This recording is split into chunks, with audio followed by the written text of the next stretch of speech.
Welcome back, Flare community. I hope you're all well and having an incredible day as always. Happy Thursday. It's time for the weekly news update. We've been doing this for, I guess, 3 or 4 years now. Weekly updates covering all of the significant news happening on the Flare and Songbird network. We've got my channel in the house. We've got Daryl. We got Property Rich. We've got XRP to the Moon Gold, TRT, Doc Bob D. We've got David, Rob G, Wald Gardner. What a nice name. We've got AA Best and C Triple V. Yeah, great to have you all here. And yeah, we're going to jump straight into the news, starting with the metrics of xHaven for NFTs. Scroll down here for the weekly volume. Topping the charts, it's no surprise, we've got Block Bonez in first place. In second place, we've got Block Bonez Traits. In third place, there is the Focus Pass. In fourth place, xHaven Membership. And in fifth place, the Senators. Checking over on True Gems here. First place, we've got the True Gems Genesis Collection. We've got the Way to F assets in second place, and the rest, just barely a couple of hundred between them. Meme NFT, Dan Rocky, and Custom Test Collection. Okay, so I have seen some of the comments, and I get this every single week.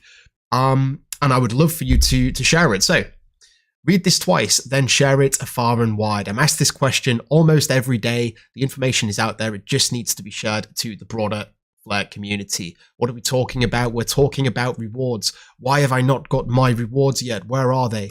Well, here's what's happening. So rewards epochs just ended. Again, one did just today, but why don't you see your rewards in the second version of the FTSO, the Flare Time Series Oracle? After the epoch ends, rewards are calculated and published as data. Data providers, the signal providers, then sign the rewards, which may take a few days until at least 50% or more of the data providers have signed. Once that's complete, the rewards become claimable. You don't see them accruing in real time. We just go back here. I talk about this quite a lot. If you are one of the people that are asking about this information and you have discovered the information today, I'd highly appreciate anyone that can share it so others can benefit from the information, and it saves me having to go through this information each and every week, because this weekly news update should be about the breaking news of the week. That's what's happening with rewards. You can't see them accrue in real time, but they are claimable after the epoch has ended.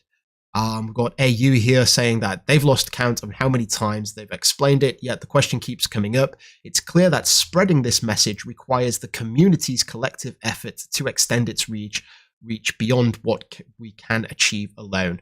I'm only one person. Like I say, I share it almost every day on X. I share it every week here on the channel, but it's beyond the scope of what I'm capable of. Collectively as a community, we can get the word out there and let everyone know.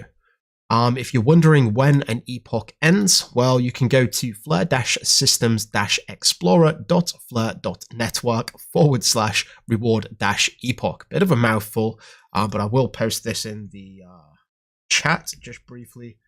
And as you can see, we're currently in epoch 250. One that just ended is right here, 249. Let me blow this up a little bit so you can see. This one just ended. The rewards are now being signed by the various signal providers. Until 50% or more of the signal providers or the data providers have signed off, rewards will not be claimable. But once they have signed off, rewards will be claimable. That's the status of the previous epoch that just ended about 3 hours ago. This current epoch, 250, is active. At the end of that epoch, there will be a similar sort of, process where the signal providers will have to sign off, and once they've signed off, the rewards will become claimable. You can't see them being claimed in real time. So please feel free to chop this little clip from the YouTube stream and share it with your friends or whoever may be interested in learning. Right, on to the real news. This isn't really news, but this is just a great update from Hugo. It's actually a little bit old. I posted this on the 25th, but again, it's definitely worth sharing. And this is just highlighting that F Assets, it's just a decentralized application built on the Flare network, but it leverages the Flare network's enshrined oracle, the FTSO, and that is what makes Flare unique. Let's listen in to see what Hugo has to say. A little bit about today's oracles. You might say that we already have data, but not quite in the way you may think, and not true to the principles of how blockchain was founded. Data powers almost all current and future use cases, but we pay almost no attention to its safety, decentralization, and usability. Let me give you an illustrative example of how today's oracles work. You have a chain where people have built dApps, but that chain doesn't provide data, so they need to get it from somewhere. Someone builds a system external to the chain. Let's call them, for argument's sake, BlockLink. They and their friends set up some computers that aren't part of the chain, nodes. Let's say there are 9 of these computers in total.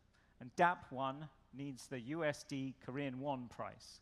And dApp2 needs the Ethereum USD price.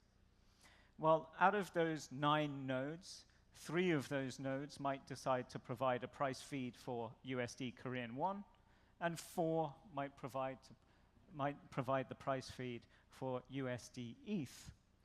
Well, firstly, 9 off-chain entities is not many, and this is an example. But in reality, it's only 31, which is still very few. Secondly, what is securing these off-chain entities? In reality, that isn't clear. There's no well-defined economic security for almost all of the oracles out there. Who are these entities? Well, for many price feeds, that's also not clear. And lastly, if you're a developer, you're faced with the uncomfortable situation where a popular price feed may have many contributors, but the price feed you need may have very few. In today's oracles, across the 2 most popular oracles, Chainlink and Pyth, the worst supported oracle has only 5 data providers. And this unnecessarily complicates the development experience, limits experimentation, and massively reduces the probability that we will uncover future use cases that are valuable to us as an industry. I think that's a great clip from Hugo there, and it really highlights the importance of a high integrity oracle. Just to mention or to address what you said, Crash and Eddie, the reward process screams centralization. Why are we waiting? It's actually quite the opposite. So, as mentioned just a second ago, the signal providers have to sign off on the rewards. Each of them calculate the rewards for all of the group, and they all individually submit it. And once 50% has been decided or agree upon a reward structure, then that is what is used and that is what's claimable. It's a decentralized process within itself. The FTSO v2 is actually more decentralized in terms of rewards and how they're processed, opposed to FTSO v1. And of course, you're not able to see them accrue in real time, but at the end of the day, FTSO v2 is faster, it's more efficient, 1 second updates, and it's definitely a step forward in the right direction. Moving on here. This is pretty interesting because Hugo has been preaching this for a long time. I've been talking about it on the channel for years. We see this post here from Alan Tutar, who's talking about, let me just read it verbatim. So, a lot of you are interested in fighting for the same Ethereum, but the top 20 assets in crypto are so underutilized that it's super interesting and likely the next frontier for DeFi and chain abstraction. This doesn't change the fact that Ethereum currently boasts the most advanced DeFi ecosystem among blockchains by far. But I like to think that of Ethereum as Europe in the 1500s, as it has the right technology to utilize resources, but those resources are scarce and overutilized.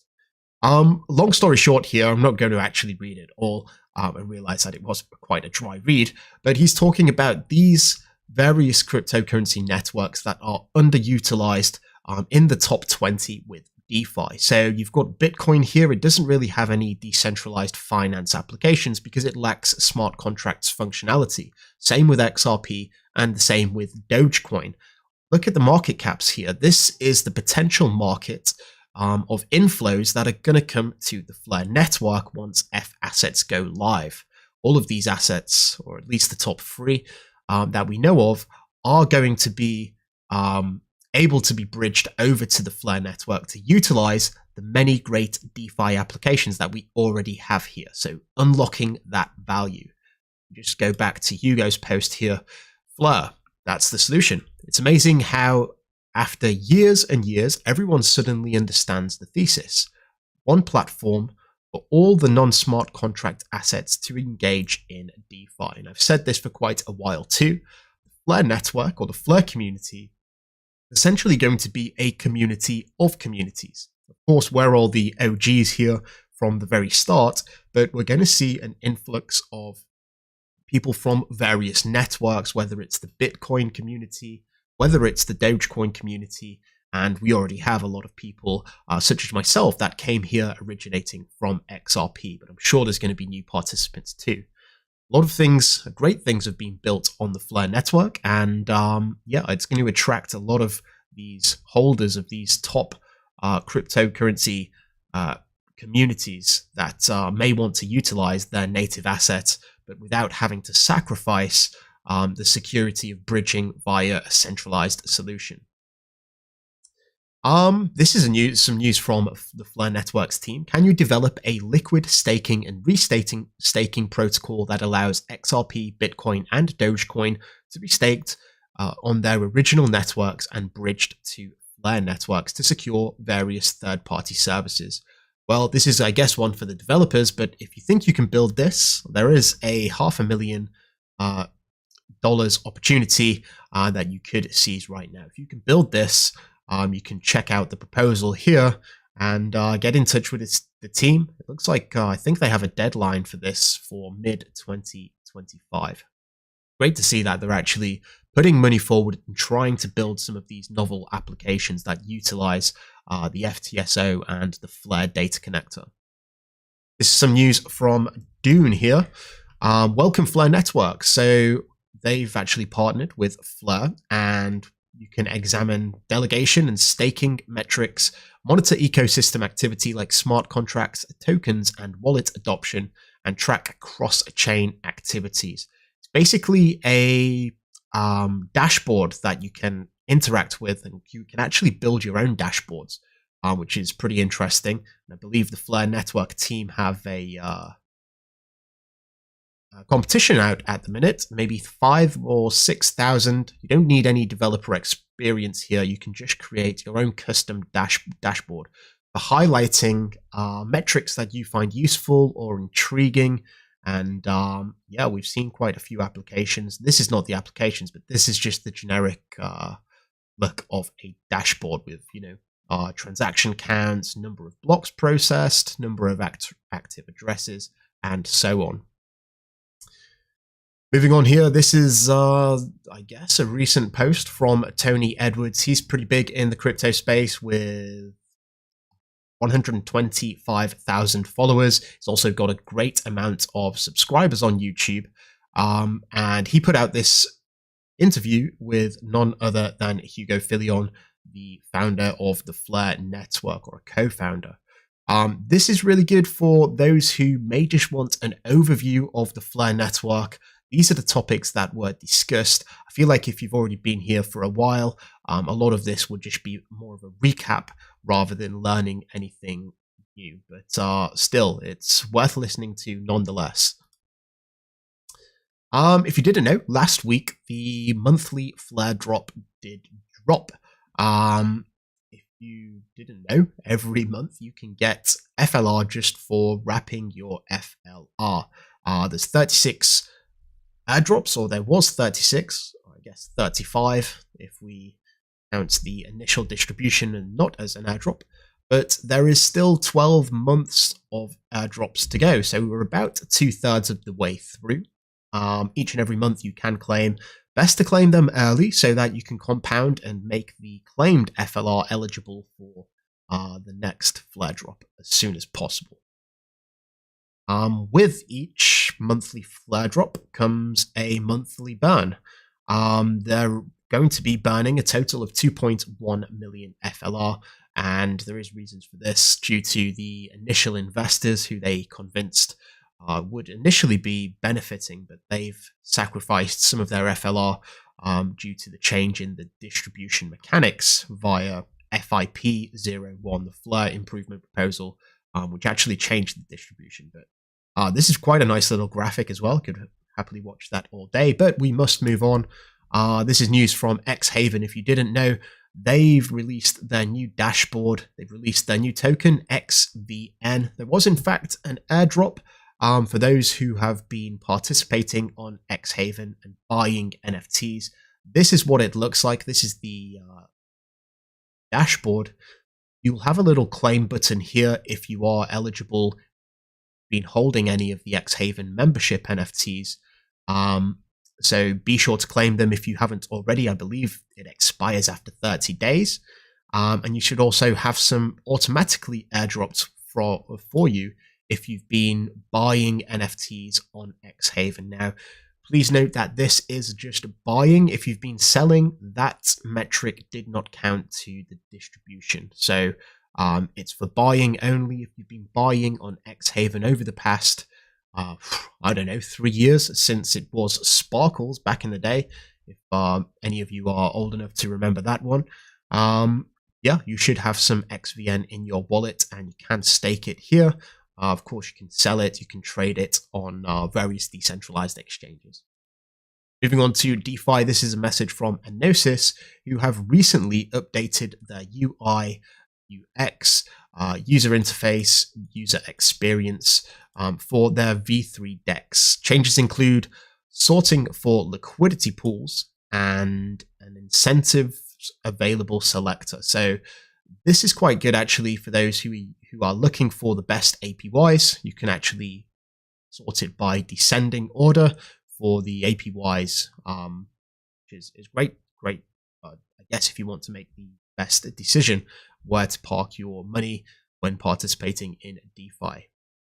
SparkDex dropped the news that SparkDex Eternal is live on the Flare network. These are perpetual trades, basically futures trades where they do not expire. So if you want to short or if you want to go long, it's an eternal trade that you basically pay a fee to keep open and you can close it whenever you like. So something to take note of there. Very much a nice addition for the Flare network DeFi space. DeFi Llama are now tracking kinetic market pools on their yield dashboard. DeFi Llama's got quite a lot of followers, 300,000 followers. Again, any exposure to any of the decentralized applications is very much welcomed. And before we move on to NFTs, I do just want you to know that big changes are coming for the Patreon group. There's going to be some changes in 2025, all for the better, especially those in the Legend tier. You guys should be familiar with the monthly giveaways that I do, but it's going to be a lot better in the near future. So if you do want to support my work and allow me to basically do these videos every single week and keep the community updated, in addition to having some chances of winning some great prizes, feel free to check the link in the description below. One of the projects that I actually first did because of the Patreon support, I was able to work on this, was the Lucky Claw collection. And this was the first decentralized application that I built. And each and every month we give away 50,000 FLR, lots of NFTs, sometimes some decent wallets and Flare Community Pokedex, a lot of stuff. And we've actually given away over $1 million, 1 million FLR worth of 1 million FLR, which is quite crazy when you think about it. And this project is very close to my heart as the first one. Of course, now leading the way, it is Block Bonez. And there was a big announcement that I put out yesterday, and it was talking about the rarity-based rewards, which are just on the horizon. They're going to go live this year. And yeah, the big thing that I revealed was that you can claim in FLR or the native BNZ assets. And there's some interesting mechanics here, which the holders of BNZ will be very happy about. And I explain it all in the Block Bonez Discord in a little bit more detail. But yeah, things are looking good for 2025. If you didn't have your Block Bonez fully fused, it may be time to do so, because rarity rewards are just around the corner and the snapshot is happening before the end of the year. So don't say that I didn't warn you. And if you didn't know, Block Bonez, a dynamic NFT collection where you can choose the various traits that you want to put on your Block Bonez. And yeah, if it's not fused before the snapshot or fully fused before the snapshot, you're not going to be eligible for the first rarity-based reward distribution, which is going to happen in January. We also have special traits, which is a unique one-of-one trait, the only animated trait in the collection. It's got a maximum reward rate. It covers 5 category slots or trait categories. You get royalty share until 2026, and you also get a BNZ rebate as well. The auction for this is actually ending on Sunday. You can find it blockbonez.com/auction. Finally, I guess NFT news this week, wrapping up with digital dynamics, something that I've been working on behind the scenes as well. Things are going to get exciting in 2025, and we're just around the corner, so don't sleep on digital dynamics. This is a word of warning for anyone that is trading meme coins. I thought that this was the perfect analogy. Let's restart this again from the beginning. There you go. You've got the first guy that gets in early. He's off and away, making all the money. Everyone else is buying after him. He runs back, cashes out, and everyone else gets wet. It's the perfect analogy. I just had to show you that, just so you know that the game is very risky. Don't get caught holding a bag of a worthless coin just because someone told you that it was going to go up. Okay, that was the weekly news update. If you are new here, please feel free to like and subscribe. And if you're an OG, we're going to sign out and play the old school intro. You let me know if you remember this one in the chat, if you've been around long enough to recognize this, or the very first intro that I had back in 2021. Let's go. Until next time, I'm out.